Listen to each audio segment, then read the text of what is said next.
Bom dia, boa tarde, boa noite, boa madrugada, independente da hora que você está assistindo, seja muito bem-vindo. E comenta aí de qual cidade você está vendo essa história, porque hoje eu vou te contar um relato que vai mexer com o seu coração. A BR-153 derretia sob o sol de meio-dia. Eu seguia no meu Scania vermelho há quase 7 horas, desde que saí de Anápolis antes do amanhecer.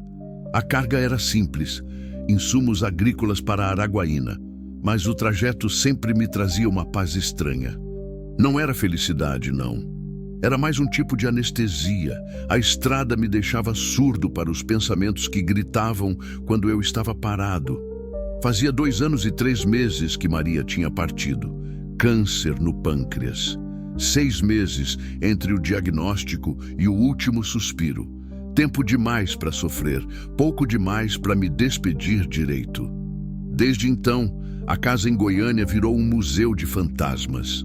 As panelas dela ainda estavam nos mesmos lugares. O roupão cor-de-rosa pendurado atrás da porta do banheiro. Eu não conseguia tirar, não conseguia ficar também. Então voltei para a estrada, full time, frete atrás de frete. Qualquer coisa para não voltar para aquele silêncio que doía nos ossos. O rádio chiava uma música sertaneja que eu nem prestava atenção. O calor entrava pela janela entreaberta, misturado com cheiro de cerrado queimado e diesel velho. Passei por Porangatu, depois por Guaraí. A estrada seguia reta, hipnotizante, com o asfalto tremendo no horizonte como se estivesse pegando fogo. Foi ali, uns 40 quilômetros antes de Colinas do Tocantins, que eu vi. No começo achei que era miragem, coisa do calor. Mas conforme fui me aproximando, a imagem foi ficando nítida demais, real demais, errada demais. Uma jovem, magra, pálida como cera de vela, arrastando um carrinho improvisado, daqueles feitos com rodas de bicicleta velha e madeira podre, carregado até a boca com sacos de carvão. A poeira grudava no suor do rosto dela. Os lábios estavam arroxeados. Roxos mesmo, como se o sangue não chegasse direito. Ela cambaleava a cada passo, e atrás dela, uns 3 metros de distância, vinha um homem. Barrigudo, boné sujo, camisa aberta, mostrando a barriga peluda. E na mão direita, uma corda grossa, enrolada, que ele batia de vez em quando na própria coxa, como aviso. Meu pé aliviou no acelerador sem eu pensar. O coração começou a bater diferente. Não era medo, era outra coisa. Uma espécie de alarme interno que eu não sentia fazia tempo. Desde antes de Maria morrer, talvez, a moça tropeçou, o carrinho quase tombou. Ela se segurou na madeira, respirando fundo, e o homem gritou alguma coisa que eu não entendi de dentro da cabine. Mas o jeito que ele levantou a corda foi suficiente. Minha mão foi pro pisca-alerta. Joguei o caminhão pro acostamento de terra batida, levantando uma nuvem de poeira vermelha. O motor diesel roncou até eu desligar a chave. O silêncio que veio depois foi pesado, pesado e quente. Respirei fundo. As mãos suavam. O que eu vou fazer, Maria? Murmurei sozinho, como se ela ainda pudesse me responder, mas eu já sabia a resposta. Ela sempre soube o tipo de homem que eu era, por baixo do cansaço e da dureza da estrada. E não era o tipo que acelera e finge que não viu. Abri a porta da cabine. O calor me acertou na cara como um tapa. Desci devagar, as botas fazendo barulho na terra seca. O homem parou de andar e me encarou. A moça também parou, mas ela não levantou a cabeça. Só ficou ali, segurando o carrinho, respirando curto, rápido demais. Caminhei na direção deles. Cada passo parecia pesar 1 tonelada. Boa tarde, falei, tentando manter a voz firme. O homem cuspiu no chão. Boa. Algum problema, caminhoneiro? Só queria saber se tá tudo bem com a moça aí. Ele deu uma risada seca. Tá trabalhando, pagando o que deve. Não é da sua conta. Cheguei mais perto. A moça finalmente levantou o rosto. Os olhos dela eram fundos, escuros, com aquele brilho molhado de quem tá no limite. A pele do rosto estava esticada demais nos ossos. As mãos tremiam agarradas na madeira do carrinho. "Moça", falei baixo, olhando direto para ela. "Como é teu nome?" Ela abriu a boca, mas a voz não saiu na primeira tentativa. Engoliu seco. Tentou de novo. "Luana." A voz era fina, quebrada. "Luana, você tá bem? Tá sentindo o quê?" "Ela tá bem", eu falei. O homem deu um passo na minha direção. "E você tem 2 segundos para voltar pro seu caminhão e seguir viagem, ouviu bem?" Ignorei ele. Continuei olhando para Luana. "Você quer ajuda?" Os olhos dela encheram d'água. Foi rápido, mas eu vi. E vi também o jeito que ela olhou para o homem com medo, antes de balançar a cabeça e murmurar: Eu devo para ele. Preciso pagar." "Pagar o quê?" "Hospedagem. Comida. Ele me ajudou quando eu não tinha para onde ir e agora eu tenho que trabalhar até..."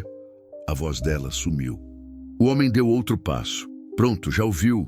Agora some." Olhei para ele, direto nos olhos, e senti uma raiva antiga subir do estômago. Não era raiva de caminhoneiro cansado, era raiva de quem já viu coisa errada demais na vida e decidiu que dessa vez ia fazer diferente. "Quanto ela deve?" Ele franziu a testa. "O quê?" "Quanto a moça deve para você?" 3.800. "Mas não aceito dinheiro de estranho, não. Ela trabalha até pagar." 3.800. E a moça ali, anêmica, com os lábios roxos, arrastando carvão no sol do meio-dia. Minha mandíbula travou. "Ela não está em condição de trabalhar. Qualquer médico vê isso." "Médico?" Ele riu. "E quem é você, fiscal? Polícia? Não? Então vaza." Ele ergueu a corda. Não chegou a ameaçar diretamente, mas o recado estava claro. Foi nesse momento que meu corpo decidiu por mim. Dei 2 passos e fiquei entre ele e a Luana, de frente para o homem. O suor escorria pelas minhas costas, mas eu nem pisquei. "Você não vai encostar nessa moça." "Ah, é? E quem vai me impedir? Você?" "Eu e a Polícia Rodoviária Federal, que eu vou ligar agora." Tirei o celular do bolso. Minhas mãos tremiam, mas consegui desbloquear a tela. O homem ficou vermelho. "Tá louco? Não tem nada de errado aqui. É um acordo entre eu e ela." "Acordo?" Virei para Luana. "Você assinou alguma coisa? Tem algum contrato?" Ela balançou a cabeça. As lágrimas escorriam agora, silenciosas. "Ela pediu ajuda, eu dei. Agora tem que pagar." Ignorei ele e disquei 191. O telefone começou a chamar. 1, 2, 3 vezes. O homem deu um passo para trás.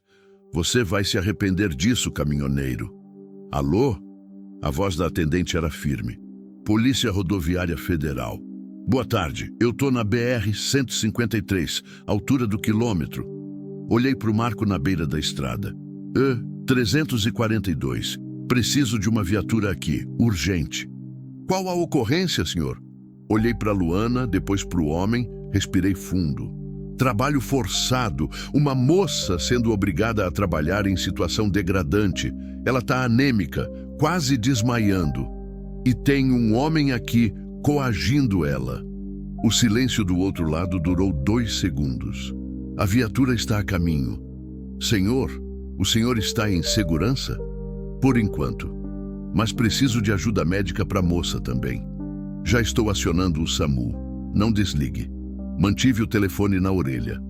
O homem estava pálido agora. A corda tinha caído da mão dele. Você não sabe o que acabou de fazer." "Sei sim, fiz o certo." Fui até o caminhão, abri a cabine e peguei a caixa de primeiros socorros que eu sempre levava. Voltei para perto de Luana, que tinha se sentado no chão, encostada no carrinho. "Luana, você está me ouvindo?" Ela fez que sim com a cabeça, mas os olhos estavam vidrados. Abri a caixa, peguei a garrafinha de água e um pacotinho de açúcar que eu tinha guardado. Rasguei o pacote e misturei na água. "Bebe isso. Devagar." Ela pegou a garrafa com as 2 mãos trêmulas e bebeu. 1 gole. 2. O peito dela subia e descia rápido demais. "Calma. Respira fundo. Devagar."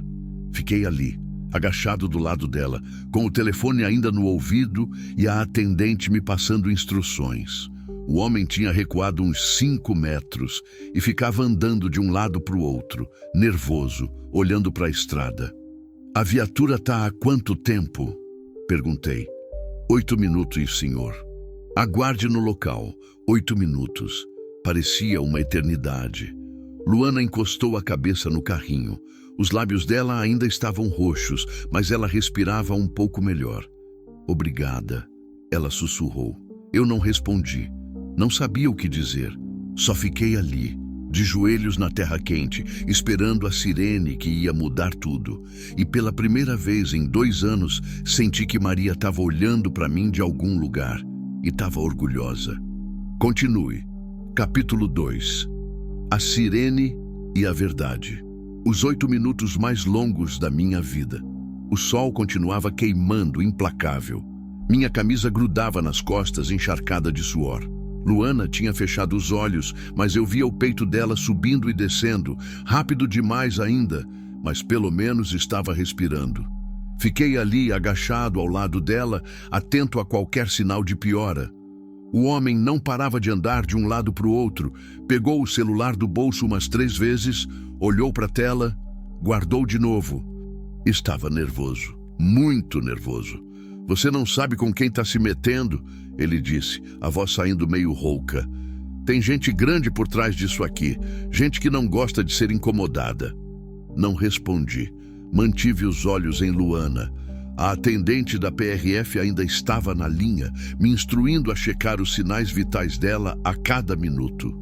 A moça está consciente? Perguntou a atendente.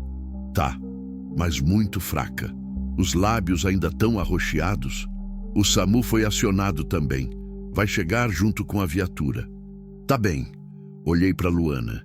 Ela tinha aberto os olhos de novo e me encarava com aquela expressão que eu não conseguia decifrar direito. Era medo misturado com outra coisa. Talvez alívio ou descrença, como se ela não acreditasse que alguém tinha realmente parado. Luana, falei baixo, faz quanto tempo que você está trabalhando para ele? Ela engoliu seco. A voz saiu fraquinha. 4 meses. 4 meses. E você come direito? Dorme direito? Ela desviou o olhar. Não precisou responder. Eu já sabia. Ela come sim, gritou o homem lá de longe. 3 refeições por dia. Tudo isso está na conta dela. Ignorei. Continuei olhando para Luana. De onde você é? Imperatriz. Maranhão. A voz dela tremeu. Maranhão. Longe. Muito longe dali. Como você veio parar aqui? Ela respirou fundo, tentando juntar forças para falar. Eu fugi de casa. Meu padrasto, ele... A voz dela quebrou. Não dava mais. Peguei um ônibus, vim para cá achando que ia conseguir trabalho em Araguaína. Mas quando cheguei, não tinha nada. Dormi na rodoviária 3 noites. Foi quando ele apareceu. Olhei para o homem. Ele tinha parado de andar e nos encarava com os braços cruzados. Ele me ofereceu um lugar para ficar. Disse que tinha uma pensão, que eu podia trabalhar lá ajudando na cozinha até juntar dinheiro. Eu acreditei. Minha mandíbula travou de novo. Mas não era pensão, era. Era um barraco, com mais 5 meninas, todas devendo para ele, todas trabalhando. Ela limpou as lágrimas com as costas da mão suja. Ele botava a gente para vender carvão na beira da estrada, carregar pedra, limpar terreno, 12 horas por dia. E a dívida só aumentava. Comida, água, sabonete, tudo ele cobrava. Eu nunca conseguia pagar. Senti o estômago revirar. E se vocês tentassem sair? Luana olhou para o chão. Ele dizia que ia chamar a polícia, que a gente tinha assinado um papel, que ia todo mundo preso por dívida. Eu tinha medo. A gente todas tinha. Vocês não assinaram nada de verdade, assinaram? Ela balançou a cabeça. Eu nem lembro direito. Tava com tanta fome, tão cansada. Ele botou um papel na minha frente, eu assinei sem ler. Era pior do que eu imaginava. Muito pior. Onde estão as outras meninas agora? No barraco. Trabalhando. Onde fica? Uns 15 quilômetros para trás, saindo da estrada, numa estradinha de terra. Guardei cada palavra. A atendente da PRF também estava ouvindo tudo. Né, senhor? Ela disse no telefone. O senhor pode confirmar a localização do local que a vítima mencionou? Luana, falei. Você consegue explicar certinho onde fica esse barraco? Ela fez que sim. Peguei uma caneta e um papel amassado do bolso e fui anotando conforme ela descrevia. Estrada de terra depois do posto de gasolina abandonado, cerca de arame farpado, porteira azul desbotada, um cachorro preto acorrentado na entrada. Enquanto isso, o homem ficava cada vez mais inquieto. Ela tá mentindo!" gritou. "Tá inventando tudo. Ela pediu para trabalhar. Eu só ajudei." Ninguém respondeu. Ele sacou o celular de novo. Dessa vez digitou alguma coisa rápido e colocou o aparelho na orelha.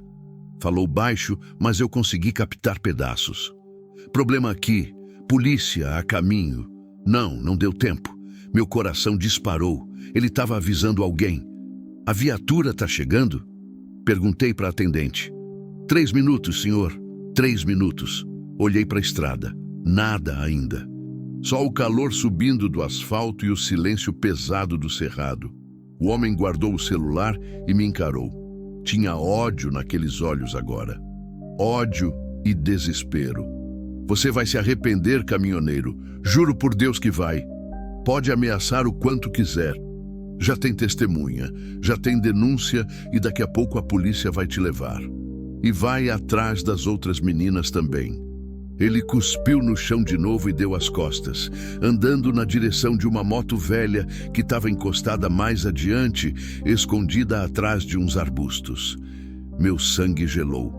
"Ei, para aí!" Ele não parou. Começou a correr.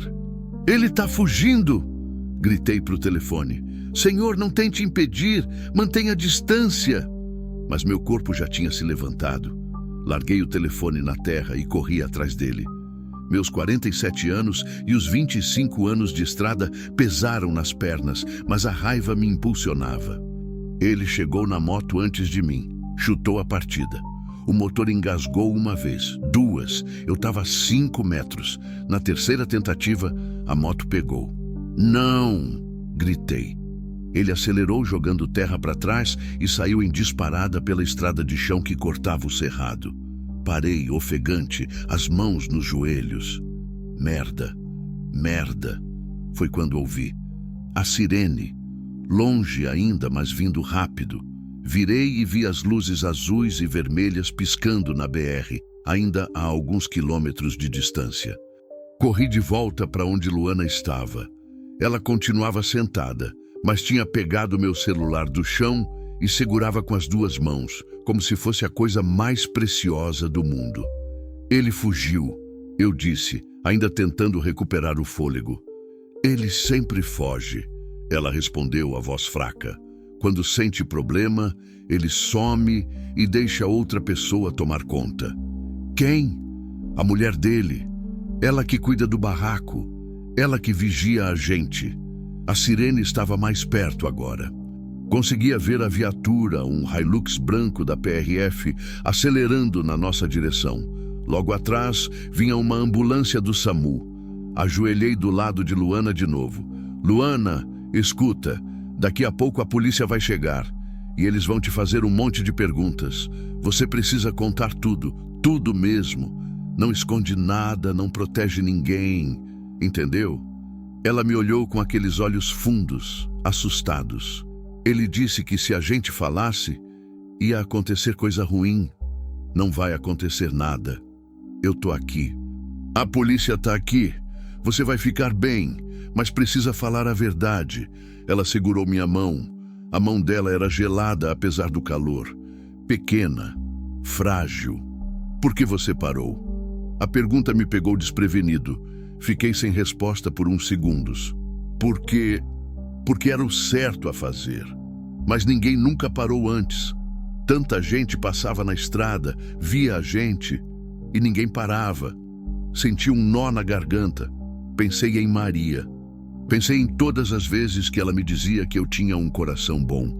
mesmo quando eu achava que não tinha mais nada dentro de mim. Hoje, eu parei. Foi só o que consegui dizer. A viatura freou do lado do meu caminhão, levantando uma nuvem de poeira vermelha. 2 policiais desceram rápido, a mão no coldre. A ambulância parou logo atrás. "Quem fez a denúncia?" gritou um dos policiais se aproximando. "Eu." Levantei as mãos devagar, para não ter mal entendido. "Meu nome é Ronaldo Tavares." "Caminhoneiro, a moça aqui precisa de atendimento urgente. Os paramédicos já vinham correndo com a mala de equipamentos." Uma mulher de cabelo preso e uniforme verde ajoelhou do lado de Luana. "Oi, querida. Eu sou a Carla.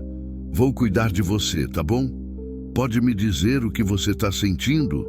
Enquanto a paramédica examinava Luana, o policial se virou para mim. "O senhor pode me explicar a situação?" Contei tudo, desde o momento que vi Luana arrastando o carrinho até a fuga do homem na moto. O policial ia anotando tudo num bloquinho, o rosto cada vez mais sério. "E ele fugiu para que direção?" Apontei para a estrada de terra. "Para lá. Mas a moça disse que tem um barraco a uns 15 quilômetros daqui, saindo da pista. Tem mais meninas lá, todas na mesma situação que ela." O policial falou alguma coisa no rádio. A voz chiada de outro agente respondeu do outro lado. "A vítima está em que estado?" perguntou o policial. A paramédica tinha colocado um medidor de pressão no braço de Luana e um oxímetro no dedo. Pressão muito baixa, 80/50, saturação em 92, sinais claros de anemia severa e desnutrição. Ela precisa ir para o hospital agora. "Pode transportar?" "Sim, mas tem que ser rápido." Os paramédicos trouxeram uma maca. Com cuidado, ajudaram Luana a deitar. Ela não soltava minha mão. Você vai ficar?" perguntou, a voz quase sumindo. Olhei para o policial. Ele acenou com a cabeça. "Vou precisar do depoimento dele mesmo. Pode ir junto na viatura." "Vou sim", respondi para Luana, apertando a mão dela. "Não vou te deixar sozinha." Ela fechou os olhos e uma lágrima escorreu pelo canto, mas dessa vez não era de desespero, era de alívio. Continue. Capítulo 3. O postinho e as feridas abertas. A ambulância seguiu na frente com Luana, sirene ligada, cortando a BR-153 em direção a Colinas do Tocantins. Eu ia na viatura da PRF com os 2 policiais. O sargento Moraes, um homem de uns 50 anos com bigode grisalho, e o soldado Ribeiro, mais novo, no máximo 30. Meu caminhão ficou para trás, trancado no acostamento. Antes de sair, peguei minha carteira, os documentos e tranquei tudo. O sargento garantiu que ia mandar outra viatura ficar de olho até eu voltar. O silêncio dentro da viatura era pesado. Eu ia no banco de trás, olhando a paisagem passar pela janela. Cerrado seco, cerca de arame, gado magro procurando sombra debaixo de árvores retorcidas. Tudo parecia mais real agora, mais cru. "Senhor Ronaldo", o sargento quebrou o silêncio. "O senhor fez a coisa certa. Preciso que saiba disso." Não respondi. Só continuei olhando pela janela. A gente recebe denúncia desse tipo direto. Trabalho escravo, análogo à escravidão. Mas na maioria das vezes, quando chegamos no local, as vítimas já sumiram, ou têm medo de falar. Ou os exploradores conseguem se desfazer das provas antes da gente chegar. "E dessa vez?" perguntei, a voz saindo rouca. "Dessa vez, a gente tem uma vítima que está viva, consciente, e um depoimento seu que corrobora tudo, além das informações sobre o local onde tem outras vítimas. Vocês vão lá? Já tem uma equipe a caminho. Assim que a gente chegar no hospital e eu terminar de colher seu depoimento formal, vou me juntar a eles." Olhei para ele pelo retrovisor. "E se as meninas tiverem sumido quando vocês chegarem?" Ele suspirou. "Aí fica mais difícil. Mas a gente não desiste. Nunca desiste. Queria acreditar. Precisava acreditar." 15 minutos depois, chegamos no Hospital Regional de Colinas. Era um prédio baixo, pintado de branco e verde água, com rachadura nas paredes e um ar-condicionado pingando na entrada. Mas era um hospital. Tinha médicos, tinha remédio. Era mais do que Luana tinha há meses. A ambulância já estava estacionada na entrada da emergência. Descemos rápido. Dentro, o cheiro de álcool e desinfetante misturado com suor. O ventilador do teto girava devagar, apenas empurrando o ar quente de um lado para o outro. Luana já estava numa maca sendo empurrada por um corredor. Consegui ver o rosto dela de relance, ainda pálido, os olhos fechados, mas com uma máscara de oxigênio no rosto. Familiares, uma enfermeira de cabelo preso num coque apareceu na minha frente, prancheta na mão. Não, eu só a trouxe para cá. O senhor é parente? Não, O sargento Moraes se aproximou. Ele é testemunha de um caso de trabalho forçado. A paciente é vítima, não tem familiares presentes no momento. A enfermeira anotou alguma coisa, o rosto cansado, mas profissional. Ela vai ser atendida agora. Precisa de soro, medicação, exames. O senhor vai ter que aguardar aqui fora. Posso pelo menos saber como ela tá? Ela me olhou por cima dos óculos de grau. Tinha aquele jeito de quem já viu coisa demais. Quando tivermos um boletim, avisamos. E sumiu pelo corredor. Fiquei ali parado, sem saber direito o que fazer. O sargento me guiou até uma salinha lateral. Sala de depoimentos, dizia a placa na porta. Tinha uma mesa velha de fórmica, 4 cadeiras de plástico e um ventilador que chiava no canto. Senta, por favor. Sentei. As pernas tremiam. Nem tinha percebido. O sargento colocou um gravador pequeno em cima da mesa, apertou o botão vermelho. Depoimento de Ronaldo Tavares, caminhoneiro, CPF. O senhor pode me passar? Passei. Ele anotou tudo. Nome completo, endereço, telefone, placa do caminhão, número da carteira de habilitação. Agora eu preciso que o senhor me conte, com o máximo de detalhes possível, tudo o que aconteceu hoje, desde o momento que o senhor avistou a vítima. Respirei fundo e comecei a contar. Cada detalhe. O calor, o jeito que Luana cambaleava, os lábios roxos, o homem com a corda, as ameaças, a ligação para o 191, a água com açúcar, a conversa com Luana, a fuga dele na moto. O sargento não me interrompeu nenhuma vez. Só ia anotando, o rosto cada vez mais fechado. Quando terminei, fiquei encarando a mesa. Minhas mãos suavam. O senhor consegue descrever o homem? Uns 50 anos, talvez mais. Barrigudo. Boné sujo, acho que era marrom. Camisa xadrez aberta. Tinha uma tatuagem no braço esquerdo, mas não consegui ver o que era. E uma cicatriz aqui. Apontei para a própria sobrancelha. E a moto? Velha. Vermelha, acho. Tipo uma CG ou Titan. Ele anotou tudo. E o carrinho que a vítima estava puxando ficou lá na estrada, cheio de sacos de carvão. A gente já recolheu. Vai servir de prova. Prova. A palavra ecoou na minha cabeça. Prova de que aquilo tinha sido real. De que eu não tinha imaginado. Senhor Ronaldo, o sargento desligou o gravador e se inclinou para frente. Eu preciso te falar uma coisa. O que o senhor fez hoje foi corajoso, mas também foi perigoso. Esses caras não brincam. Eles têm conexões, sabem como funciona. Se o senhor tivesse tentado impedir a fuga fisicamente, eu sei, cortei. Eu sei que foi burrice, mas na hora eu só reagi. Eu entendo. Ele suspirou. O senhor tem família? Alguém que mora com o senhor? Pensei em Maria, na casa vazia em Goiânia. Não, sou viúvo, moro sozinho.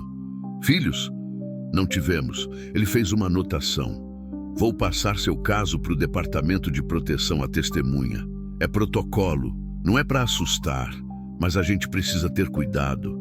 O senhor vai precisar ficar disponível para mais depoimentos quando a gente prender os envolvidos. Quando? Ou se? Ele me olhou firme. Quando? A gente vai pegar esses caras. E as meninas vão ser resgatadas. Queria acreditar tanto quanto ele parecia acreditar. A porta se abriu. Era o soldado Ribeiro. Sargento, a equipe chegou no local. Encontraram o barraco. Tem 4 meninas lá e uma mulher que se identifica como esposa do suspeito.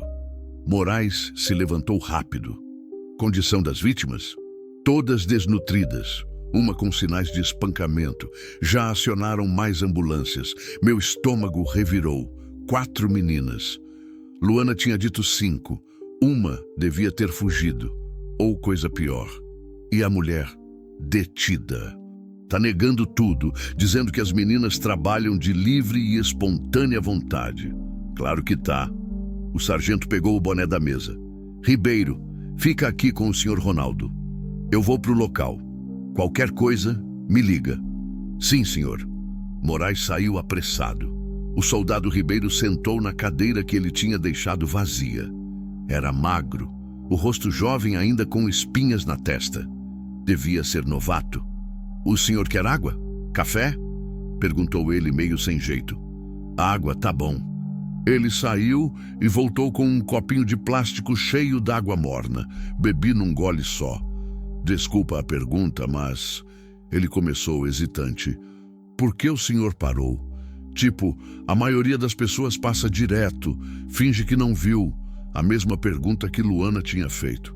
Fiquei encarando o copinho vazio nas minhas mãos.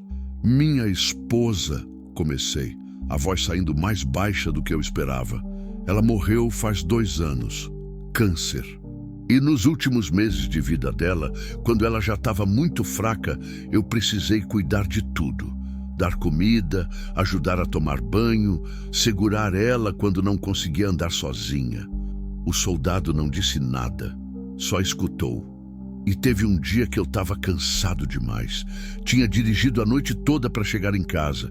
Ela precisava de ajuda para ir no banheiro e eu reclamei. Falei que estava cansado, que eu precisava dormir. Ela pediu desculpa. Imagina? Ela pedindo desculpa por estar doente. Minha voz falhou. Limpei a garganta. Eu nunca me perdoei por isso. E depois que ela se foi, eu jurei que se um dia eu visse alguém precisando de ajuda, alguém que não conseguia mais andar sozinho, eu ia parar, não ia passar direto.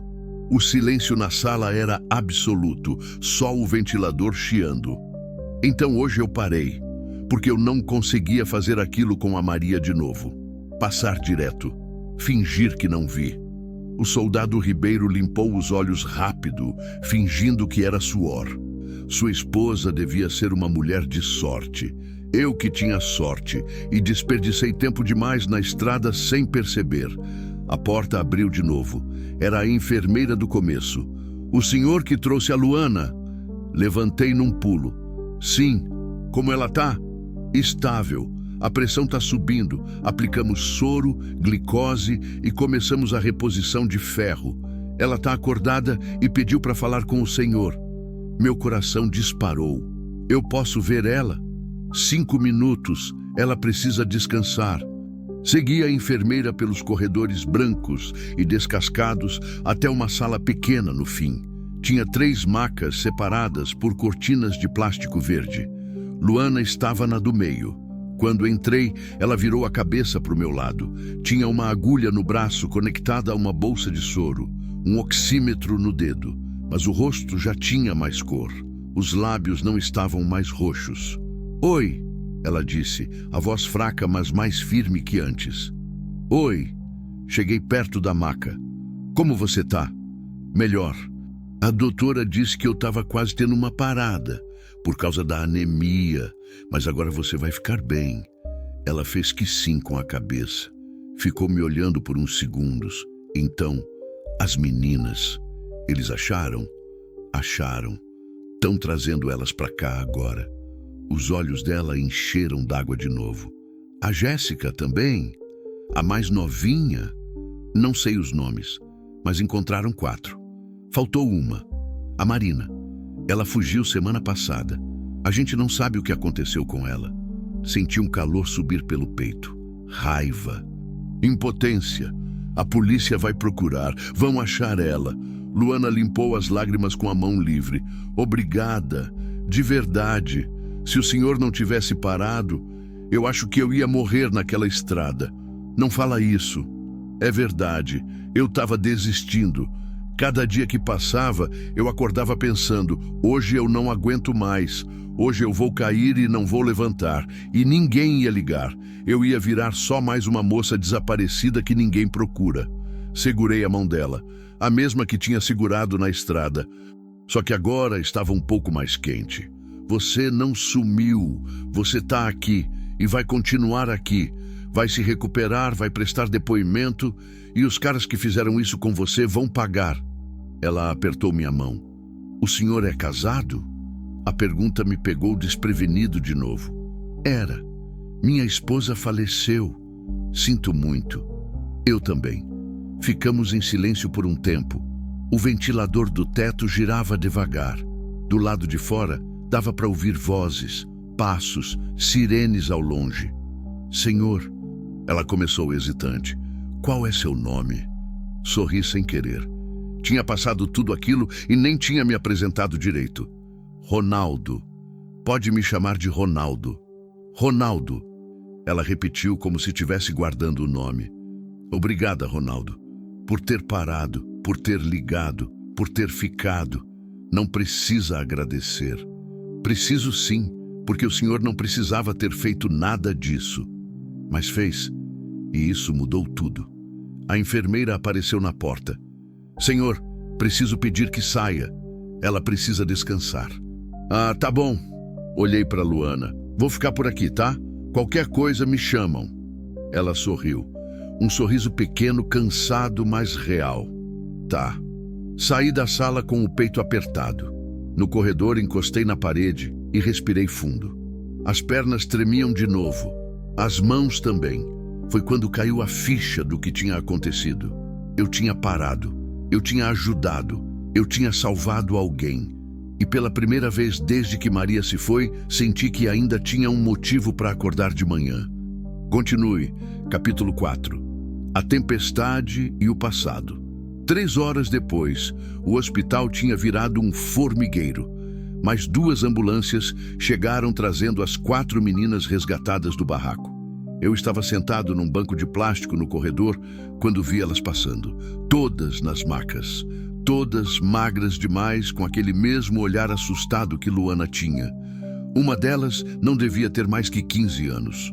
O estômago revirou de novo. Fechei os olhos e respirei fundo, tentando não pensar no que aquelas meninas tinham passado, no que Luana tinha passado. O soldado Ribeiro tinha ficado comigo o tempo todo. A cada meia hora ele recebia uma ligação e saía para atender. Quando voltava, me passava as atualizações. O homem da moto ainda não tinha sido encontrado, mas tinham a mulher dele detida. E as meninas estavam prestando depoimento, uma por uma. O senhor pode ir embora se quiser, disse Ribeiro pela 3ª vez. A gente já tem seu depoimento, qualquer coisa a gente te liga. Prefiro ficar. Ele não insistiu. A verdade é que eu não sabia para onde ir. Voltar para o caminhão, pegar a carga e seguir viagem como se nada tivesse acontecido? Impossível. Eu não conseguia. Cada vez que fechava os olhos, via Luana cambaleando com aquele carrinho, via os lábios roxos, via o desespero nos olhos dela. O celular vibrou no bolso. Era Ademir, meu despachante. Ronaldo, cara, onde você tá? A carga tá atrasada.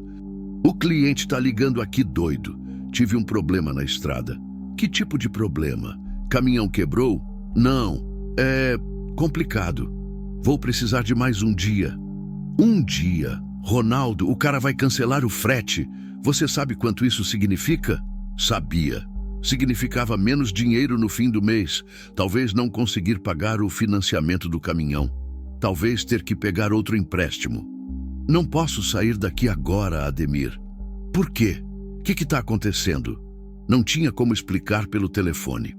Não com Ademir, que só pensava em prazos e lucros. Depois eu te explico. Por favor, tenta negociar com o cliente. Fala que tive um imprevisto grave. Dou desconto no frete, o que for preciso. Ele resmungou alguma coisa do outro lado, mas concordou. Desliguei o telefone com aquela sensação ruim no estômago. Mais uma conta para se preocupar. Mais uma coisa dando errado. Maria sempre dizia que eu me preocupava demais com dinheiro. Ronaldo, o dinheiro a gente sempre dá um jeito. Mas certas coisas a gente não pode comprar de volta. Ela tinha razão, como sempre. Olhei para o corredor vazio. Do lado de fora, o céu tinha escurecido. Nuvens pesadas, cinzas, se acumulavam no horizonte. Ia chover. Uma daquelas chuvas de verão do Cerrado que cai de repente e alaga tudo. Senhor Ronaldo? Levantei a cabeça.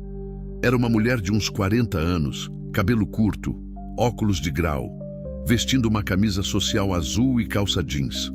Trazia uma pasta debaixo do braço. Sim, meu nome é doutora Patrícia Mendes. Sou assistente social do hospital. Posso sentar? Claro. Ela sentou ao meu lado, colocou a pasta no colo. Eu fiquei sabendo do que o senhor fez hoje. Queria agradecer pessoalmente. Não é todo dia que alguém para ajudar. Eu só fiz o que tinha que ser feito. Muita gente acha isso. Mas na hora foge. Finge que não viu. Tem medo de se envolver. Não respondi. Ela continuou. Conversei com a Luana. Ela me contou tudo. A situação dela é grave. Ela não tem família, não tem documentos. Eles pegaram tudo dela. Não tem para onde voltar. E o que vai acontecer com ela? Por enquanto, ela vai ficar internada até se recuperar fisicamente. Depois, vamos encaminhá-la para um abrigo especializado em vítimas de tráfico humano e trabalho escravo. Lá ela vai receber assistência psicológica, vai poder tirar os documentos de novo, fazer cursos profissionalizantes. E as outras meninas? A mesma coisa. Todas vão receber acompanhamento. Algumas têm família em outros estados, então vamos tentar contato. Mas é um processo longo. Ela abriu a pasta e tirou uma folha. Senhor Ronaldo, eu preciso te fazer algumas perguntas. É protocolo.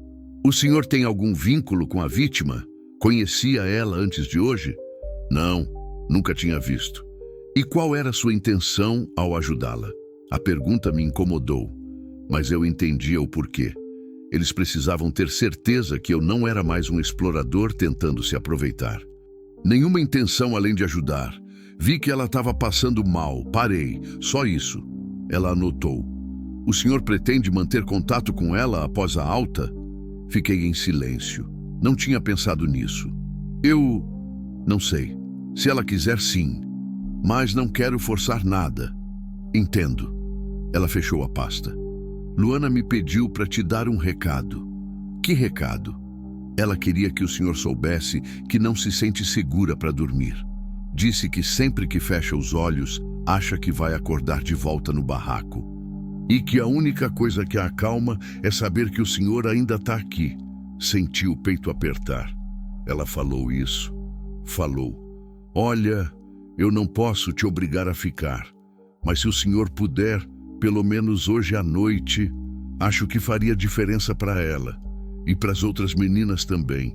Saber que tem alguém que se importa. Olhei para a janela. A chuva tinha começado. Grossa, batendo forte no vidro e no telhado. Relâmpagos cortavam o céu escuro. Eu fico. Ela sorriu. Obrigada. De verdade.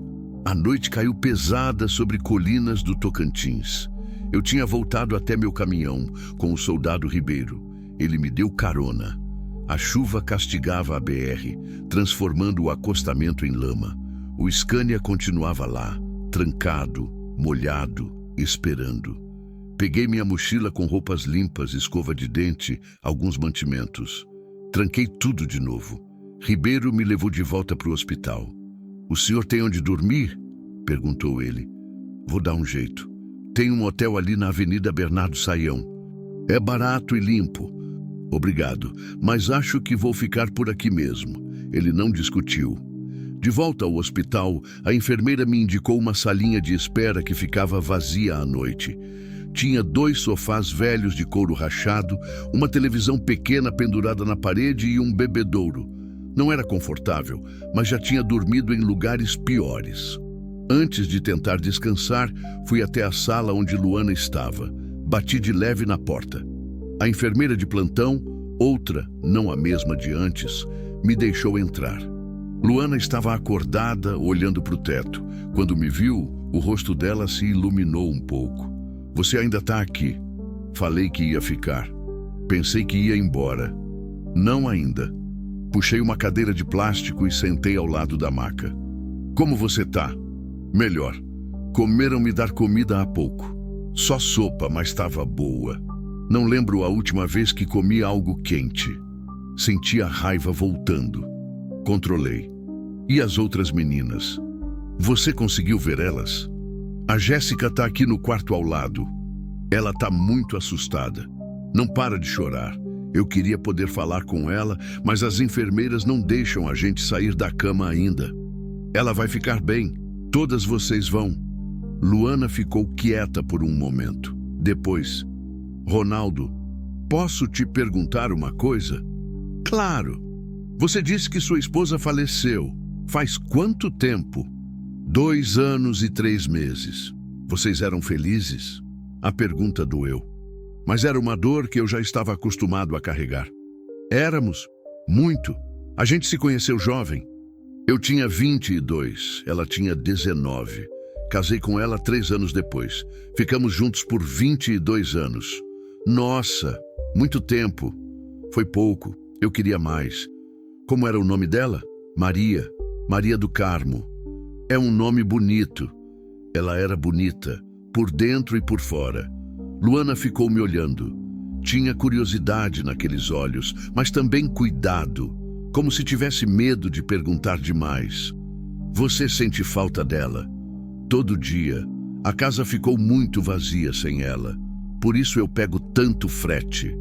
Quanto menos tempo eu fico lá, melhor. Não dá vontade de refazer a vida, conhecer alguém novo? A pergunta me pegou de surpresa. Ninguém tinha me perguntado isso desde o funeral. Não sei, às vezes sim. Mas parece errado, sabe? Como se eu tivesse traindo ela. Eu acho que ela ia querer que você fosse feliz. Todo mundo fala isso. Porque é verdade. Luana ajeitou a cabeça no travesseiro. Eu nunca tive ninguém que gostasse de mim desse jeito. Que sentisse minha falta quando eu não estivesse por perto. Acho que deve ser bom. É, e dói pra caramba quando acaba. A chuva batia forte na janela. Um relâmpago iluminou o quarto por um segundo. Ronaldo? Obrigada por ter ficado. De verdade. Eu sei que o senhor tem suas coisas, sua vida, seu trabalho, mas o fato de ter ficado significa muito. Não tem por que agradecer, Luana. Tem sim, porque durante 4 meses eu me senti invisível, como se não fosse ninguém, como se a minha vida não valesse nada. E aí você apareceu e mostrou que eu ainda importo, que alguém ainda se importa. A voz dela embargou. Levantei e segurei a mão dela de novo. Você sempre importou, você sempre valeu. Não foram eles que decidiram o seu valor, Luana. Você vale muito mais do que eles fizeram você acreditar. Ela apertou minha mão com força. As lágrimas escorriam no travesseiro. Um dia eu vou conseguir acreditar nisso. Vai. Eu prometo que vai. Fiquei ali até ela adormecer. A respiração foi ficando mais calma, mais regular. A mão dela afrouxou na minha, mas não soltou completamente. Quando finalmente saí do quarto, era quase meia-noite. O hospital estava quieto. Só o barulho da chuva lá fora e o bip distante de algum aparelho. Voltei para a salinha de espera. Deitei no sofá velho, usando a mochila como travesseiro. O couro rachado rangia cada vez que eu me mexia. Fechei os olhos. E pela primeira vez em muito tempo, não sonhei com Maria no hospital. Não sonhei com o velório, não sonhei com a casa vazia. Sonhei com a estrada, com o sol quente, com o momento que eu desci do caminhão e decidi parar. E quando acordei de madrugada, com a chuva ainda caindo lá fora, percebi que algo tinha mudado dentro de mim. Ainda não sabia o quê, mas tinha mudado. Continue. Capítulo 5. Memórias e culpas na madrugada. Acordei às 3 da manhã com a chuva tamborilando no telhado.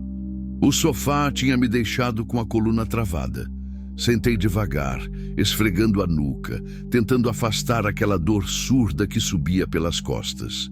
O hospital estava mergulhado num silêncio pesado, interrompido apenas pelo som distante de alguma máquina bipando e os passos abafados da enfermeira do plantão noturno. Peguei o celular. 3 da manhã. Nenhuma mensagem nova. Só notificações de aplicativos que eu nunca abria. Levantei e fui até o bebedouro. A água estava morna, mas matou a sede. Fiquei ali parado, olhando pela janela do corredor. A chuva caía grossa, constante. Os postes de luz da rua tremiam amarelos através das cortinas d'água. Uma ou outra carreta passava devagar na BR molhada, os faróis cortando a escuridão. Pensei no meu Scania lá no acostamento, na carga que devia ter entregue ontem, no dinheiro que ia perder, nas contas que iam atrasar. E pela primeira vez na vida, não me importei. Não consegue dormir? Virei. Era uma enfermeira baixinha, de óculos, cabelo grisalho preso num rabo de cavalo frouxo. Devia ter uns 60 anos. O crachá dizia, Neuza. Não, sofá não é muito confortável. Ela deu um sorriso cansado. Já vi gente dormir no chão aqui. Sofá ainda é luxo. Ela se aproximou, olhou pela mesma janela. É você que trouxe a Luana? Sou. Ela está melhor. A pressão estabilizou. Conseguiu comer um pouco de fruta há umas horas. Que bom. Ficamos em silêncio por um momento. Só a chuva preenchendo o vazio. Eu trabalho aqui faz 32 anos, disse Neuza, sem tirar os olhos da janela. Já vi muita coisa, mas casos como o dessas meninas é o tipo de coisa que deixa marca. Sabe por quê? Balancei a cabeça. Porque a gente vê que o mal não é uma coisa distante. Não está só nos filmes, nas notícias. Está aqui, acontecendo agora, na estrada que a gente passa todo dia. E a maioria das pessoas finge que não vê. Eu quase fingi também, confessei, a voz saindo baixa. Pensei em acelerar, seguir viagem. Não era problema meu. Mas não fez isso. Não. Sabe por quê? Não respondi. Ela continuou. Porque ainda tem bondade no Senhor. E bondade, meu filho, é uma coisa rara. Tem que ser protegida. Ela deu um tapinha no meu ombro e seguiu pelo corredor. Os chinelos de borracha fazendo barulho no piso de cimento. Fiquei ali mais um tempo, olhando a chuva. E foi naquele silêncio, naquela madrugada escura e fria, que as memórias começaram a voltar. Maria, sempre Maria. Lembrei do dia que a conheci, numa festa junina em Goiânia. Ela estava vendendo quentão na barraca da igreja, o cabelo preso num lenço vermelho, os olhos brilhando de tanto rir. Eu tinha ido só porque meu irmão tinha me arrastado. Não era de festa. Nunca fui. Mas quando vi ela, algo aconteceu. Não foi amor à primeira vista como nos filmes. Foi mais simples. Foi vontade de conhecer, de conversar, de estar perto. Comprei 3 copos de quentão só para ter desculpa de voltar na barraca. Na terceira vez, ela riu e perguntou se eu era alcoólatra ou apaixonado. Falei que eram as duas coisas. Ela me deu o telefone num guardanapo de papel. 3 anos depois, a gente casou. Cerimônia simples na mesma igreja da festa. Minha mãe chorou o tempo todo, a dela também. Os primeiros anos foram difíceis. Eu ganhava pouco como ajudante de caminhoneiro. A gente morava num apartamento minúsculo de um quarto. Tinha mês que faltava dinheiro para comida, mas ela nunca reclamou. Nunca. A gente se vira, Ronaldo. Enquanto tiver eu e você, a gente se vira. Quando finalmente consegui comprar meu próprio caminhão, financiado até o pescoço, ela fez bolo de chocolate para comemorar. A gente comeu sentados na cabine do Scania novinho, ainda cheirando a plástico novo e óleo. Agora sim, amor. Agora a gente vai crescer.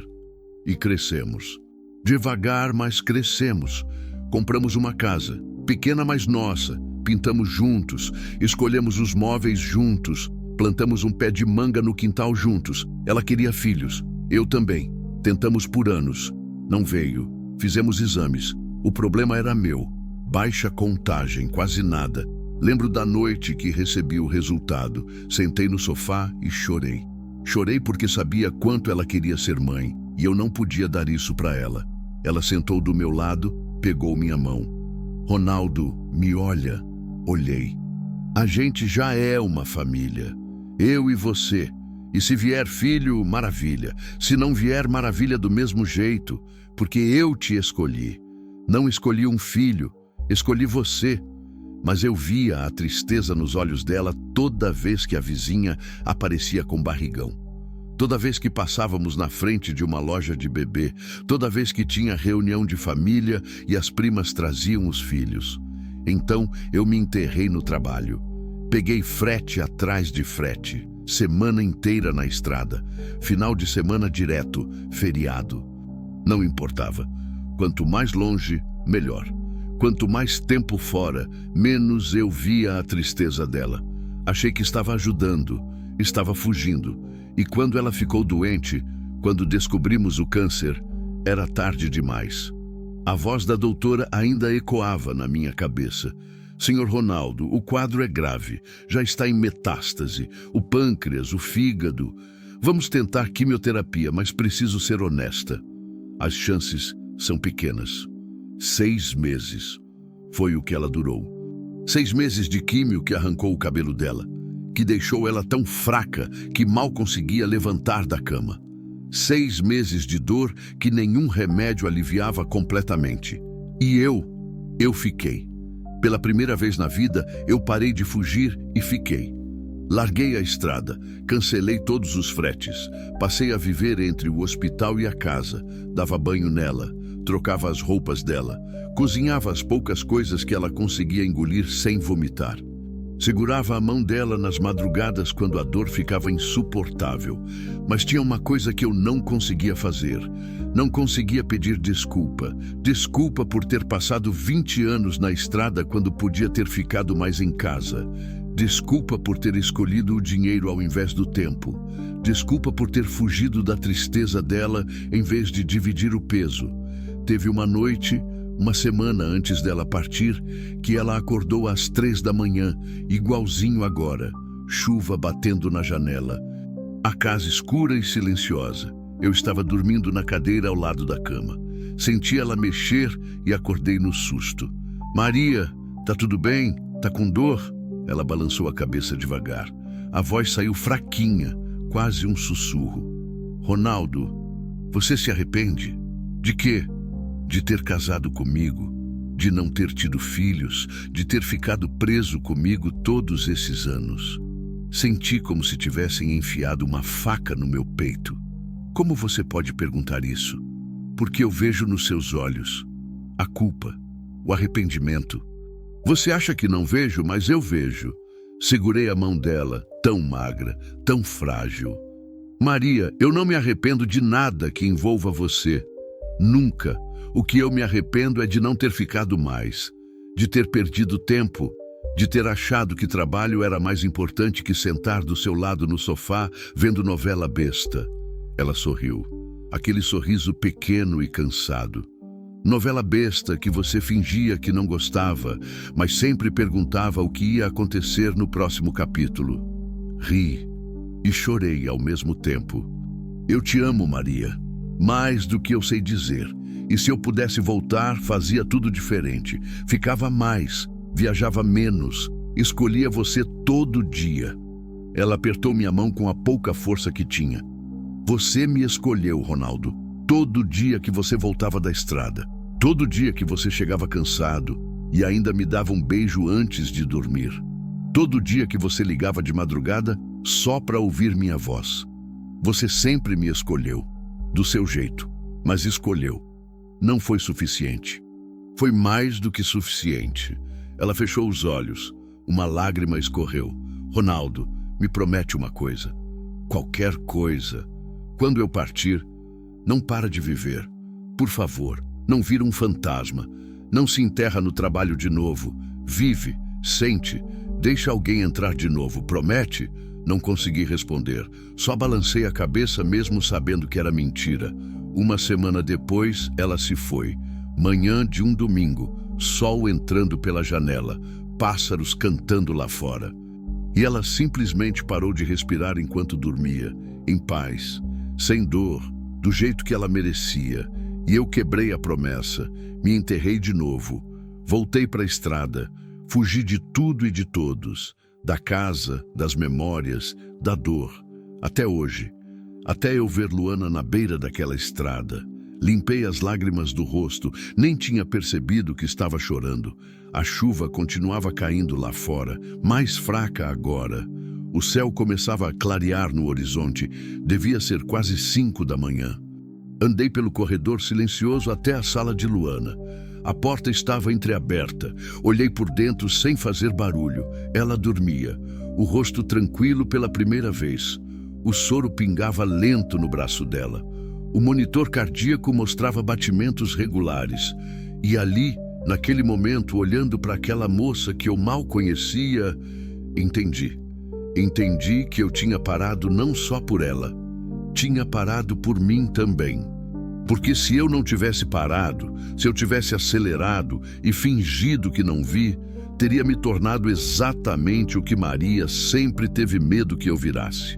Um homem que escolhe a conveniência ao invés da coragem.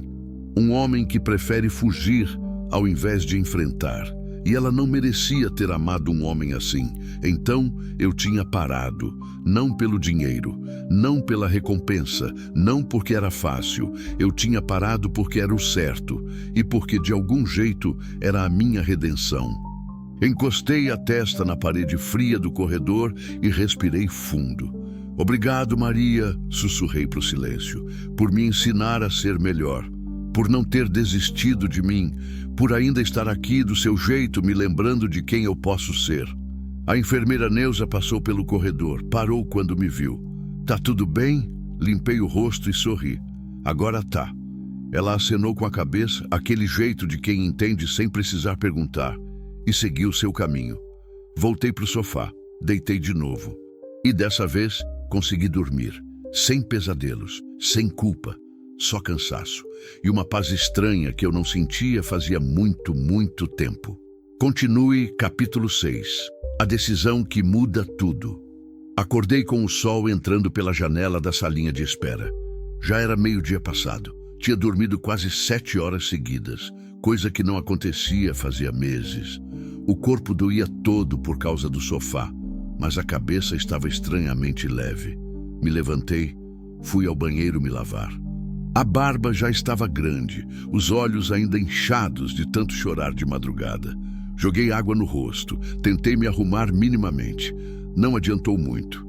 Quando voltei para o corredor, encontrei a doutora Patrícia, a assistente social, conversando com o soldado Ribeiro. Senhor Ronaldo, bom dia, ela disse ao me ver. Dormiu bem? Razoável.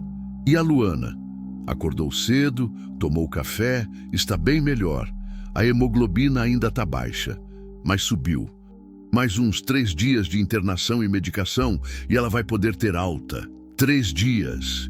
E depois, como se lesse minha mente, a doutora continuou. Estamos providenciando a transferência dela e das outras meninas para um abrigo em Palmas. Lá elas vão ficar até conseguirem se reestabelecer. É um processo longo, mas elas vão ter todo o suporte necessário. E o homem, o que fugiu, conseguiram pegar? O soldado Ribeiro balançou a cabeça. Ainda não, mas a mulher dele está falando. Deu nomes, endereços, tudo. Aparentemente o esquema era maior do que a gente imaginava. Tem mais gente envolvida, outros barracos, outras vítimas. Senti o estômago embrulhar. Quantas? Não sabemos ainda, mas estamos investigando. O sargento Moraes está coordenando uma operação maior. Deve acontecer nos próximos dias. E as meninas vão ter que depor de novo? Sim, mas com todo cuidado. Vamos gravar em ambiente protegido, com psicóloga presente. A gente sabe como é delicado. Respirei fundo. Posso ver a Luana? Claro, disse a doutora.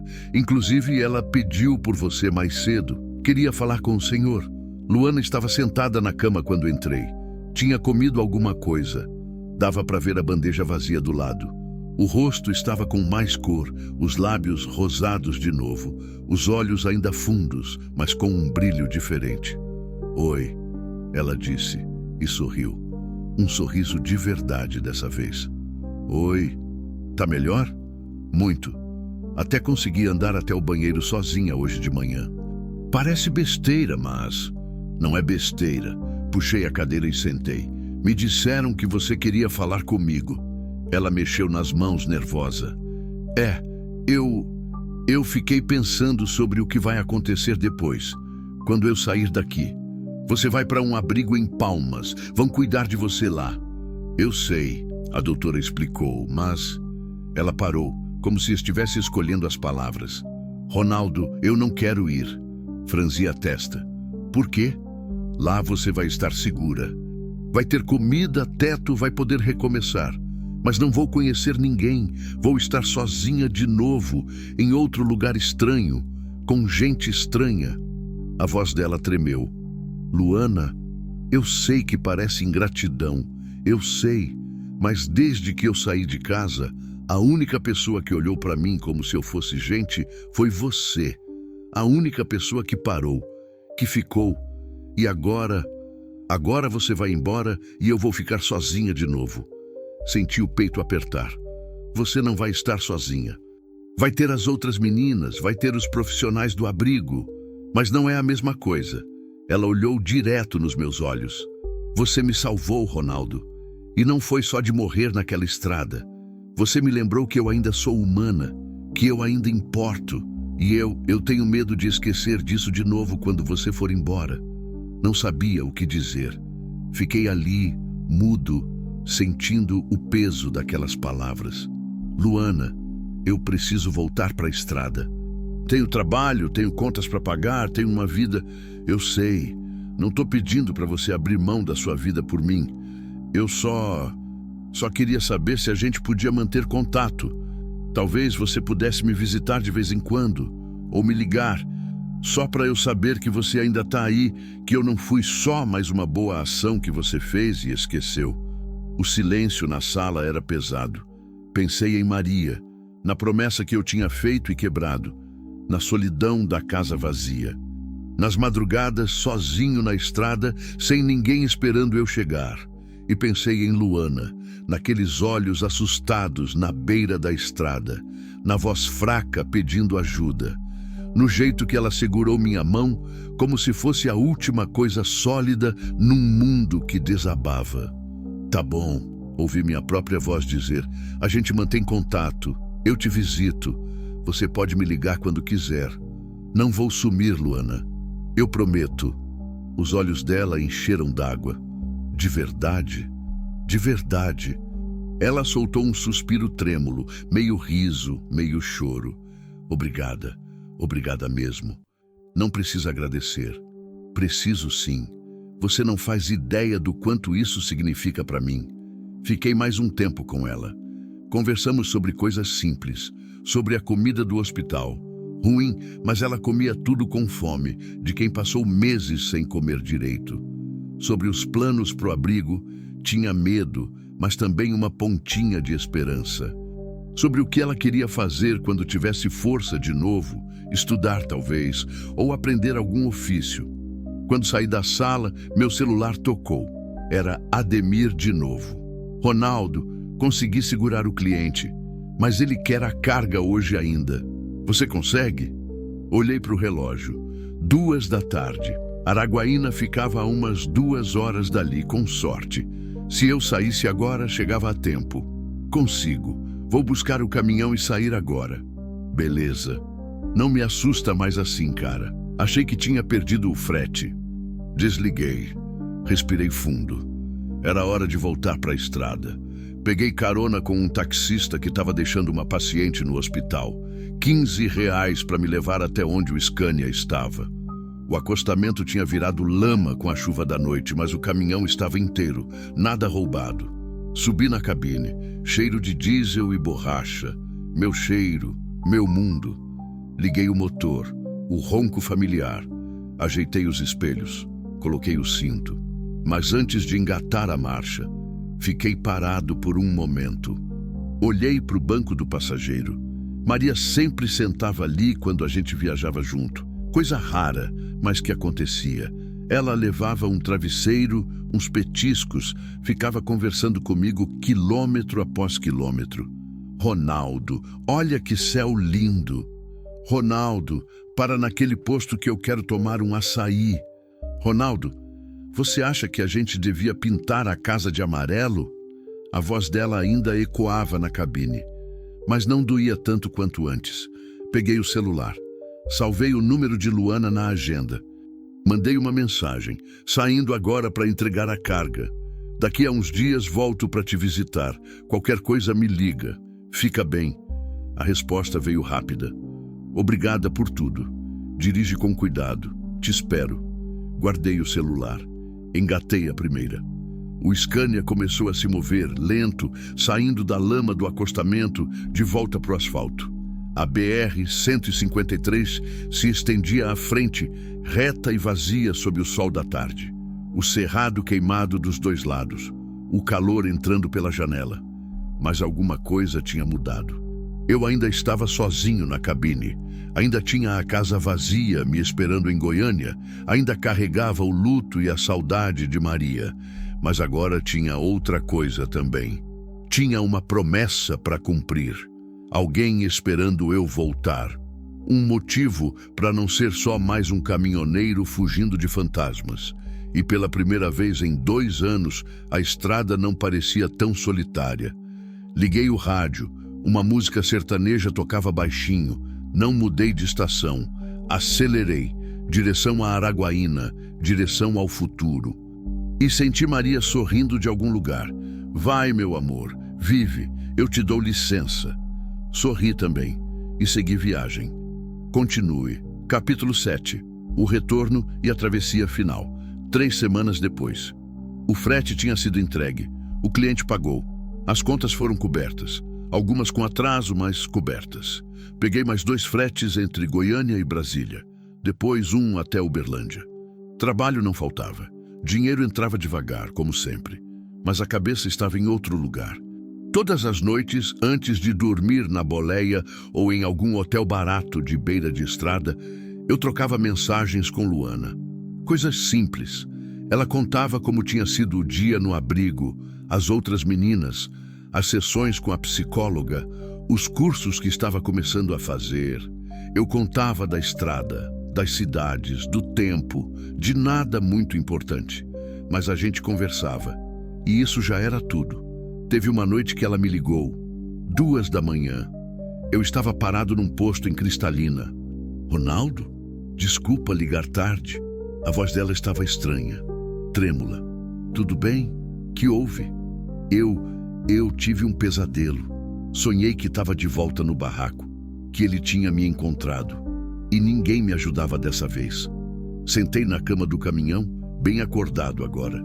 Luana, você está segura? Ele não sabe onde você está. A polícia está procurando ele. Você está protegida. Eu sei disso na cabeça, mas o coração não acredita. Respira. Devagar. Eu tô aqui. Ouvi ela respirando do outro lado. Fundo. Trêmulo. Você prometeu que ia me visitar. E vou semana que vem. Tô terminando uns fretes aqui e vou aí. De verdade? De verdade. Ela ficou em silêncio por um tempo. Depois, Ronaldo, você acha que eu vou conseguir? Recomeçar? Ser normal de novo? Você vai. Vai demorar, vai doer, mas você vai. Você é mais forte do que imagina, Luana. Não me sinto forte. Ninguém se sente, mas força não é sobre não ter medo. É sobre continuar mesmo com medo. Ela deu uma risada baixa, molhada de lágrimas. Você parece o psicólogo daqui. Pior, sou o caminhoneiro tentando dar conselho. Ela riu de verdade dessa vez. E conversamos até ela se acalmar. Até a voz ficar sonolenta. Até ela finalmente dizer que ia tentar dormir de novo. Quando desliguei, fiquei olhando para o teto da cabine. Pensando, sentindo. E tomei uma decisão. 1 semana depois, Estacionei o Scania em frente ao abrigo em Palmas. Era um prédio de 2 andares, pintado de amarelo claro, com grades nas janelas, mas flores no jardim da frente. Tinha uma placa discreta: Casa de Acolhida Recomeço. Desci do caminhão. O calor era insuportável, típico de Tocantins no meio do dia. Ajeitei a camisa, passei a mão no cabelo. Estava nervoso. Não sabia por quê. Toquei a campainha. Uma mulher de uns 30 e poucos anos abriu. Cabelo crespo preso num coque, sorriso caloroso. Boa tarde. Posso ajudar? Boa tarde. Meu nome é Ronaldo. Eu vim visitar a Luana. Ela está esperando. Ah, o Ronaldo. O sorriso dela aumentou. Luana fala muito do senhor. Entre, por favor. Entrei. O interior era simples, mas limpo. Tinha um sofá velho, mas confortável, uma TV pequena, vasos com plantas. Cheiro de café fresco vindo da cozinha. Sou a Cleide, coordenadora do abrigo. Senta aí que eu vou chamar ela. Sentei no sofá. As mãos suavam. Enxuguei na calça.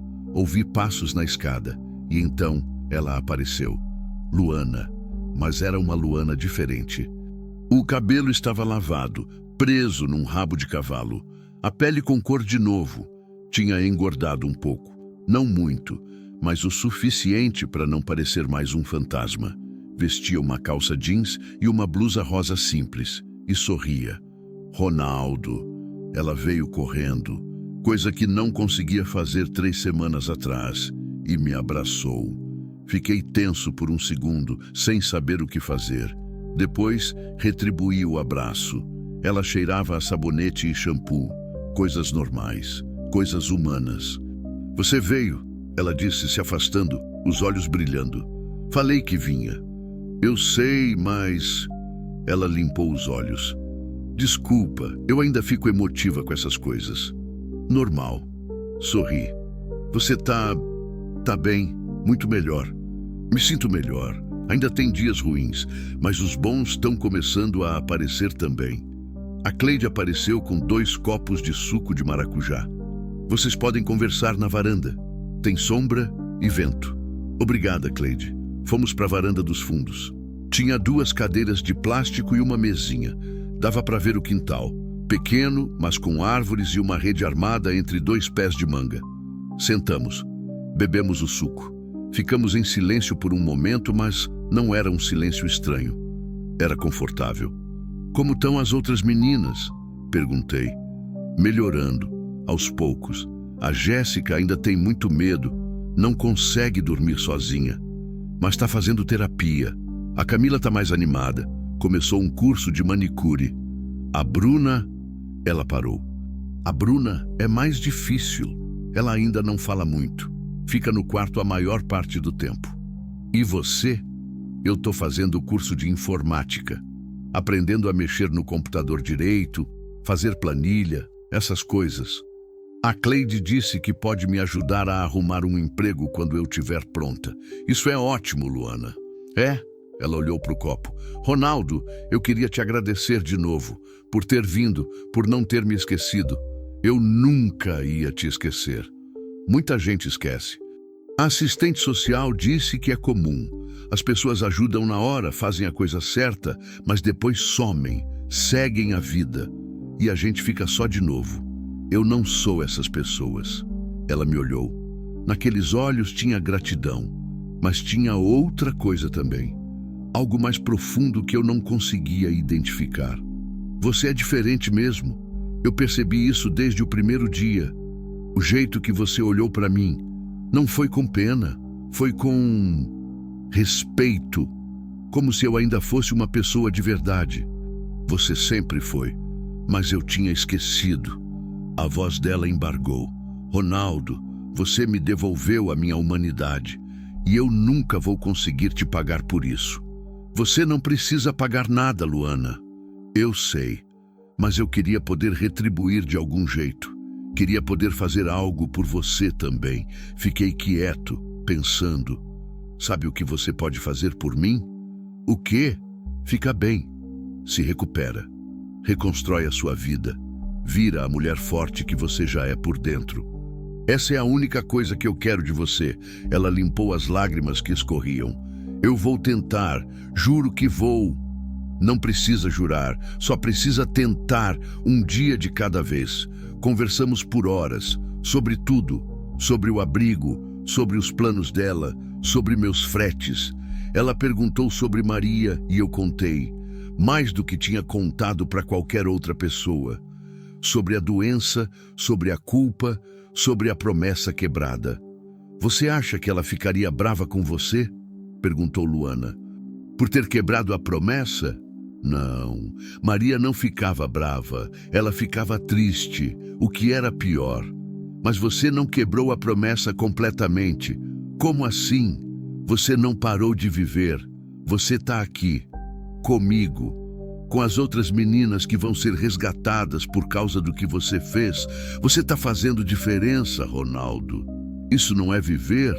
A pergunta me pegou desprevenido. Eu nunca tinha pensado assim. Então pensa, porque sua esposa tinha razão. Você é um homem bom. E o mundo precisa de gente boa. O sol começou a descer no horizonte, laranja e rosa pintando o céu. Ronaldo, Luana disse a voz baixa, posso te perguntar uma coisa? Claro. Você é feliz? Pensei antes de responder. Eu tô aprendendo a ser de novo. Mas você tá sozinho. Não sente falta de ter alguém? Sinto, todo dia. Mas é complicado. Por causa da sua esposa? É. Sinto que seria traição, que ela não merece ser substituída. Luana ficou me olhando. Então disse devagar, Ronaldo, eu não conheci sua esposa, mas pelo que você me contou sobre ela, eu acho que ela não ia querer ser uma prisão para você. Ela ia querer que você fosse feliz, mesmo que fosse com outra pessoa. Pode ser, mas eu não sei se consigo. Não precisa saber agora, só não se fecha completamente. Tá bom? Assenti. A Cleide apareceu na porta. Ronaldo, vai ficar para jantar? A gente vai fazer arroz com pequi. Olhei para Luana. Ela sorriu. Fica, por favor. Tá bom. Eu fico. Jantamos todos juntos. Eu, Luana, as outras meninas, a Cleide e mais 2 educadoras do abrigo. A comida estava simples, mas gostosa. O arroz com pequi me lembrou a comida da minha mãe. As meninas estavam tímidas no começo, mas aos poucos foram se soltando. A Camila contou uma piada. A Jéssica riu. Primeira vez, disse Luana. A Bruna não falou, mas comeu bastante, e isso já era progresso. Depois do jantar, me despede. Luana me acompanhou até o portão. Quando você volta? Perguntou. Daqui a 2 semanas. Tem um frete que passa por aqui. Promete? Prometo. Ela me abraçou de novo. Mais demorado dessa vez. Obrigada. Por tudo. Por ter parado. Por ter ficado. Por ter voltado. Obrigado você. Por me lembrar que ainda vale a pena parar. Ela se afastou, limpou os olhos. Dirige com cuidado. Sempre dirijo. Subi no Scania. Liguei o motor. Acenei pela janela. Ela acenou de volta. Aquele sorriso iluminando o rosto. Saí de Palmas com o coração mais leve do que tinha chegado. E pela primeira vez em muito tempo, a cabine do caminhão não parecia tão vazia. Tinha alguém esperando eu voltar. E isso mudava tudo. Continue capítulo 8. Novo caminho 6 meses depois. O sol nascia devagar sobre Goiânia quando estacionei o Scania na garagem de casa. Tinha acabado de voltar de São Paulo. 3 dias na estrada, carga pesada, trânsito infernal. Mas tinha valido a pena. O pagamento estava na conta. Desci do caminhão com as pernas doendo. 47 anos pesavam nas articulações depois de tantas horas sentado.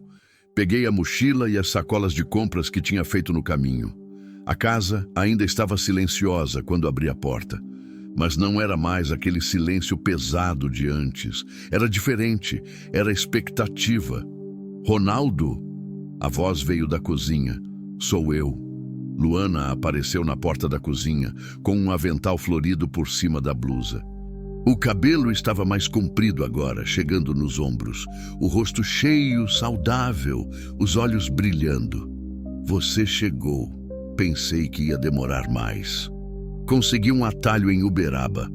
Larguei as sacolas na mesa. Trouxe as coisas que você pediu. Chocolate, aquele café especial e... Peguei um pacote embrulhado. Uma surpresa. Ela abriu o pacote com os olhos arregalados. Era um livro de receitas. Ronaldo, é o que eu estava querendo. Como você sabia? Você comentou outro dia. Eu anotei. Ela me abraçou, apertado. Eu retribuí, inalando o cheiro de shampoo e bolo que vinha dela. Você está fazendo bolo? Perguntei. De cenoura, com cobertura de chocolate, para comemorar você chegando. Senti o peito apertar, de um jeito bom. Fazia 4 meses que Luana tinha se mudado para Goiânia. Tinha sido ideia da Cleide. Luana tinha se recuperado bem no abrigo, tinha terminado os cursos, mas precisava de um lugar para ficar enquanto procurava emprego. O abrigo não podia mantê-la indefinidamente. Tinha outras meninas chegando, precisando de vaga. Cleide me ligou. Perguntou se eu conhecia alguém em Goiânia que pudesse acolher Luana por um tempo. Alguma família, alguma pensão confiável. Eu não pensei 2 vezes. Ela pode ficar na minha casa. Tenho quarto sobrando. Luana tinha chorado quando soube. Tinha ficado com medo de estar incomodando, de estar sendo um peso. Mas eu expliquei que a casa tinha 3 quartos vazios, que eu passava mais tempo na estrada do que em casa mesmo, e que seria bom ter alguém cuidando do lugar quando eu estivesse viajando. Não era mentira, mas também não era só isso. A verdade é que nos últimos meses, Luana tinha se tornado importante para mim. Não da forma como Maria foi. Era diferente, mas era importante do mesmo jeito. Ela era alguém que entendia o que era se sentir perdido. Alguém que sabia o que era recomeçar do zero. Alguém que não tinha medo dos meus silêncios, porque tinha seus próprios silêncios também. E aos poucos, sem a gente perceber, a gente tinha virado família. Tomamos café juntos na mesa da cozinha. O bolo estava perfeito, úmido, com a cobertura derretendo na língua. Você está melhorando muito, falei pegando o segundo pedaço. Tenho praticado. Ela sorriu. E descobri que gosto de cozinhar. É relaxante, sabe? Sei sim. Ela mexeu no café pensativa. Ronaldo, eu queria te contar uma coisa. Fala. Eu consegui o emprego. Levantei a cabeça rápido. Sério? Qual? Lembra daquela loja de informática que eu fiz a entrevista semana passada? Me ligaram ontem. Querem que eu comece semana que vem. Vou trabalhar no atendimento e ajudar com planilhas e cadastros. Luana, isso é maravilhoso. Os olhos dela brilharam, mas tinha lágrimas ali também. É o primeiro emprego de verdade da minha vida, Ronaldo. O primeiro que eu escolhi. Que eu vou receber dinheiro honesto, que eu não vou dever nada para ninguém. Segurei a mão dela por cima da mesa. Eu tô muito orgulhoso de você. Eu não teria conseguido sem você. Você me deu teto, comida, me ajudou a tirar os documentos, me levou nas entrevistas. Você que fez o trabalho duro. Eu só estava aqui. E isso já foi tudo. Ela apertou minha mão. Mas agora que eu vou ganhar meu dinheiro, eu quero começar a pagar aluguel, ajudar nas contas da casa. Não quero mais ser um peso. Você nunca foi um peso. Mesmo assim, deixa eu contribuir, por favor. Suspirei. Sabia que era importante para ela. Questão de dignidade. Tá bom. A gente divide as contas, mas nada de aluguel. Você cuida da casa, faz essas comidas maravilhosas, já tá pagando demais. Ela riu limpando os olhos. Você é teimoso demais. Você também. Ficamos ali tomando café, conversando sobre o novo emprego dela, sobre meus próximos fretes. A manhã entrava pelas janelas. Os passarinhos cantavam no quintal. O pé de manga que eu e Maria tínhamos plantado estava carregado de frutas. E pela primeira vez em anos, aquela casa parecia um lar de novo. Mais tarde, no fim da tarde, eu estava no quintal consertando uma cerca que tinha quebrado com a última chuva quando Luana saiu com 2 copos de limonada gelada. Toma, tá muito calor. Obrigado. Ela sentou no degrau da varanda, me observando trabalhar. Ronaldo, posso te fazer uma pergunta? Sempre pode. Ou você já pensou em conhecer alguém? Digo romanticamente. Parei de martelar. Olhei para ela. Por que a pergunta? Porque eu vejo o jeito que você olha para a foto dela. Ela apontou para a sala, onde tinha uma foto de Maria na estante. Eu vejo a saudade, mas eu também vejo você vivendo, sorrindo, se permitindo ser feliz. E eu fico pensando se você não merecia ter alguém de novo. Sentei no chão ao lado dela. Bebi a limonada. Escolhi as palavras. Eu penso nisso às vezes, mas é estranho, sabe? Parece que seria errado, como se eu estivesse traindo a memória dela. Ou talvez seria honrar a memória dela. Luana me olhou. Ela te amava, certo? Queria que você fosse feliz? Mais do que tudo. Então acho que ela ia querer que você seguisse em frente, não esquecendo ela, mas vivendo, de verdade. Fiquei em silêncio, pensando. E você? Perguntei. Já pensou em namorar alguém? Ela desviou o olhar. Penso, mas tenho medo. Depois de tudo que aconteceu, confiar em alguém é difícil. Entendo, mas aos poucos eu tô aprendendo de novo. Você me ensinou que dá para confiar, que existem pessoas boas no mundo, pessoas que ficam. Ela me olhou de novo e tinha algo diferente naquele olhar. Algo que eu não tinha visto antes, ou talvez tivesse visto, mas tinha fingido que não. Luana, eu sei. Ela levantou rápido, nervosa. Desculpa, eu não devia ter. Vou terminar de fazer o almoço. Ela entrou correndo na casa antes que eu pudesse falar qualquer coisa. Fiquei ali sentado, o copo de limonada na mão, o coração batendo estranho no peito. O que tinha acabado de acontecer. Naquela noite, jantamos em silêncio. Ela tinha feito arroz, feijão, bife e farofa. Tudo perfeito como sempre. Mas ela mal olhava para mim. Luana, comecei quando terminamos de comer. Sobre hoje de tarde, esquece. Ela se levantou rápido. Eu falei besteira. Não leva a sério. Não foi besteira. Ela parou de costas para mim, as mãos segurando a beira da pia. Ronaldo, eu não quero estragar tudo. Você me deu um lar, me deu uma família, me deu um motivo para acordar de manhã. Eu não posso arriscar perder isso. Levantei e fui até ela. Devagar. Você não vai perder nada. Independente do que você sente, do que eu sinto, você vai sempre ter um lugar aqui. Sempre. Ela se virou, os olhos molhados. E o que você sente? A pergunta ficou suspensa no ar. Respirei fundo. Olhei para a foto de Maria na estante, para aquele sorriso que eu tinha amado por 22 anos, e senti ela me olhando de volta. Sentir ela dizendo o que sempre disse. Vai, meu amor, vive. Olhei para Luana de novo, para aquela moça que tinha aparecido na minha vida como um acaso, mas que tinha se tornado propósito, que tinha me ensinado que ainda dava para parar, que ainda dava para cuidar, que ainda dava para sentir. Eu sinto que você não é só alguém que mora aqui. Falei, a voz saindo baixa. Você é alguém que eu espero ver quando chego de viagem, alguém que eu penso quando estou na estrada, alguém que faz essa casa deixar de ser um mausoléu e virar um lar de novo. Ronaldo, deixe eu terminar. Segurei as mãos dela. Eu não sei se o que eu sinto é amor, ainda é muito cedo, ainda dói muito quando penso na Maria. Mas eu sei que o que eu sinto por você é real, é importante, e eu queria ter a chance de descobrir o que pode ser. Se você quiser também. As lágrimas escorriam pelo rosto dela agora. Eu quero muito. Mas eu tenho tanto medo, Ronaldo. Medo de não ser boa o suficiente. Medo de você se arrepender. Medo de acordar e descobrir que isso tudo foi só gratidão, não amor.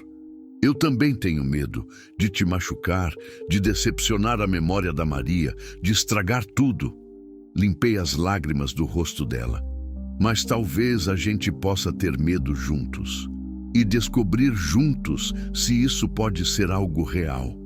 Ela soluçou, riu, chorou tudo ao mesmo tempo. Como a gente faz isso? Devagar, um dia de cada vez, sem pressa, sem pressão. A gente só continua sendo o que já é e deixa as coisas acontecerem no tempo delas. Ela assentiu e se inclinou para frente, apoiando a testa no meu peito. Passei os braços ao redor dela. Ficamos assim por um tempo longo, só sentindo, só respirando. Do lado de fora, a noite caía sobre Goiânia. As cigarras cantavam, o vento balançava as folhas do pé de manga. A vida seguia, implacável e bela. E dentro daquela casa, dois corações quebrados começavam a aprender a bater juntos. Devagar, com medo, com esperança, mas juntos. Epílogo. 2 anos depois. O Scania vermelho entrou devagar na garagem. Eu desci com um sorriso no rosto, mesmo cansado da viagem. 3 dias em Mato Grosso, mas tinha valido a pena. Frete bom, estrada tranquila. A porta da casa se abriu antes mesmo de eu desligar o motor. Luana saiu correndo, mas não estava sozinha. Um menino de uns 3 anos corria na frente dela, as perninhas bambas, rindo alto. Papai! Papai chegou! Meu coração explodiu no peito. Me ajoelhei e abri os braços. Theo pulou em mim com tanta força que quase me derrubou. Apertei ele forte, inalando o cheiro de shampoo infantil e terra. Ele tinha passado a tarde brincando no quintal, com certeza. Oi, campeão. Sentiu falta do papai? Sentiu. Você demorou muito. Desculpa. Mas olha o que eu trouxe. Tirei do bolso um carrinho de brinquedo. Um caminhão igualzinho ao do papai. Os olhos dele brilharam. Igual! Luana chegou perto, a barriga de 6 meses de gravidez já bem evidente. Passei o braço pela cintura dela e a puxei para perto. Oi, amor. Tudo bem com vocês? Tudo ótimo. A Melissa não para de chutar hoje. Acho que ela sabe que você está chegando. Coloquei a mão na barriga dela. Senti o chute. Sorri. Oi, princesa. Papai tá aqui. Theo puxou minha camisa. Papai, conta a história de quando você conheceu a mamãe. Luana riu. Ele não para de pedir essa história. De novo, eu já contei umas 100 vezes. Mas eu gosto. Conta, conta. Peguei ele no colo. Entramos na casa, cheirando a comida caseira e lavanda. Na estante da sala tinha 2 fotos. Uma de Maria, sempre presente, sempre lembrada. E uma nossa, eu, Luana e Theo, tirada na praia nas últimas férias. Sentei no sofá, Theo no meu colo, Luana do meu lado, a cabeça apoiada no meu ombro. Tá bom, mais uma vez. Respirei fundo. Era uma vez um caminhoneiro muito triste que só sabia dirigir e fugir. Até que um dia, no meio da estrada mais quente do Brasil, ele viu uma princesa que precisava de ajuda. E sabe o que ele fez? Parou! Gritou Theo, animado. Isso mesmo! Ele parou e descobriu que parar é a coisa mais importante que alguém pode fazer. Porque foi parando que ele salvou a princesa. E foi a princesa que salvou ele também. Luana apertou minha mão. E eles viveram felizes para sempre? Perguntou Theo. Olhei para Luana, para os olhos dela cheios de amor, gratidão e vida. Olhei para o nosso filho, para a barriga onde nossa filha crescia, para aquela casa que tinha renascido das cinzas da dor. Viveram sim, campeão. Eles aprenderam que todo mundo merece uma segunda chance de ser feliz e que, às vezes, os melhores começos nascem dos finais mais difíceis. Theo sorriu e encostou a cabeça no meu peito. Luana beijou minha bochecha. E ali, naquele momento, com minha nova família nos braços e a memória de Maria me abençoando de algum lugar, entendi que tinha cumprido a promessa. Eu não tinha parado de viver. Tinha aprendido a viver de novo, de um jeito diferente, mais pleno, mais corajoso, Tinha aprendido que amar de novo não era trair quem se foi, era honrar o amor que ela me ensinou. E tinha aprendido a mais importante lição de todas, que vale a pena parar. Sempre vale a pena parar. Porque é nos momentos que a gente para, no meio do calor, no meio da estrada, no meio da dor, que a vida de verdade acontece. E às vezes, nesses momentos, a gente não salva apenas alguém. A gente salva a si mesmo também. Fim. Dedicado a todos que tiveram a coragem de parar quando o mundo pedia que seguissem em frente. A todos que escolheram o coração ao invés da conveniência. E a todos que aprenderam que recomeçar não é esquecer, é continuar vivendo, honrando quem fomos, mas abraçando quem ainda podemos ser.